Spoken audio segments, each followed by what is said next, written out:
kelas 6. Hari ini kita belajar PPKN tema 4 subtema 2. Buka bukunya ya, yaitu tentang usaha yang perlu dilakukan dalam keberagaman kegiatan ekonomi.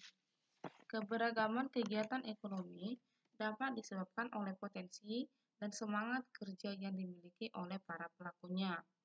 Potensi harus terus-menerus diasah dengan rajin berlatih dan tidak mudah putus asa. Oke, berikut adalah contoh potensi anak ya. Potensi menggambar yang dimiliki dapat mengantarkan seorang menjadi perancang pakaian yang terkenal. Mungkin dia potensinya menggambar pakaian, menggambar apa, tapi itu nanti akan membuat dia menjadi seorang perancang busana. Nah, ini mengembangkan potensi diri untuk menghadapi era globalisasi. Nah, berikut adalah contoh-contoh potensi yang dimiliki dan usaha kita untuk mengembangkan diri sendiri. Contohnya adalah potensi yang dimiliki yaitu berenang.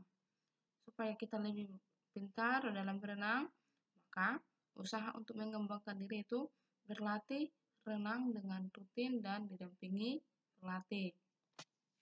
Potensi yang dimiliki lagi, contohnya membuat mosaik dan kolase.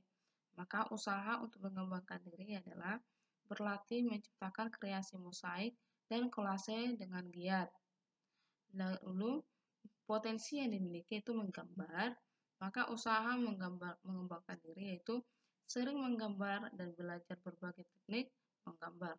Nih, dan selanjutnya contohnya potensi yang dimiliki adalah menarikan tari daerah, maka usaha untuk mengembangkan diri yaitu belajar di sanggar tari daerah dengan rajin.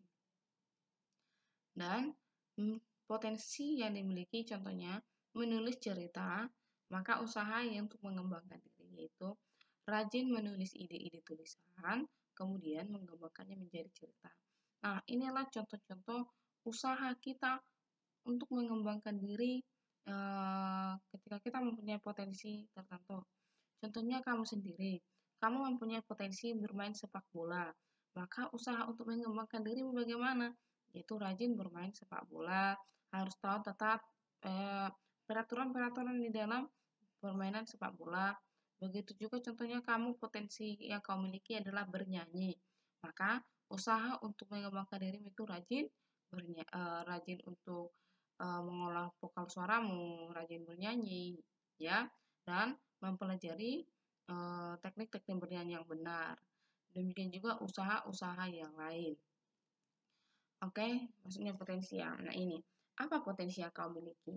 Apakah potensi yang kamu miliki sudah cukup untuk menghadapi era globalisasi?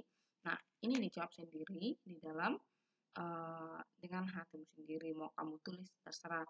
Tetapi ini adalah tugas untuk kamu sendiri supaya kamu lebih baik lagi atau lebih bisa lagi di dalam mengetahui potensi diri kamu sendiri. Ini bukan potensi orang, tapi potensi yang kamu miliki ya. Oke. Berikut adalah menghormati dan menghargai keberagaman kegiatan ekonomi. Kita harus bersikap bijak terhadap keberagaman usaha ekonomi yang ada di sekitar. Jika orang lain memiliki usaha ekonomi yang berbeda, kita harus tetap saling menghormati dan menghargainya.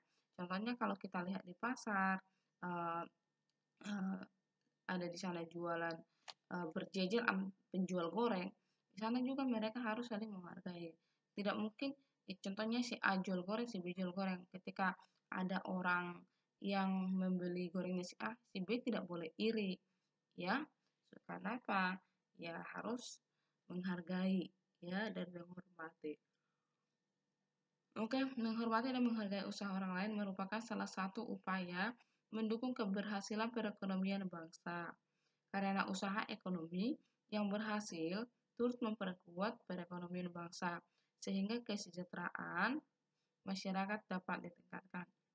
Nah, coba lihat gambar di atas. Itulah contohnya usaha-usaha yang dimiliki, ya. Dengan usaha tadi ekonomi, kalau berhasil usaha ekonomi suatu negara, itu dapat memperkuat perekonomian negara juga untuk sehingga kesejahteraan masyarakat dapat ditingkatkan, ya. Di sini bangga menggunakan barang buatan dalam negeri. Nah, gimana dengan kamu sendiri? Kamu bangga nggak menggunakan barang buatan dalam negeri? Oke, berikut kita bahas ya. Mencintai tanah air merupakan kewajiban setiap warga negara.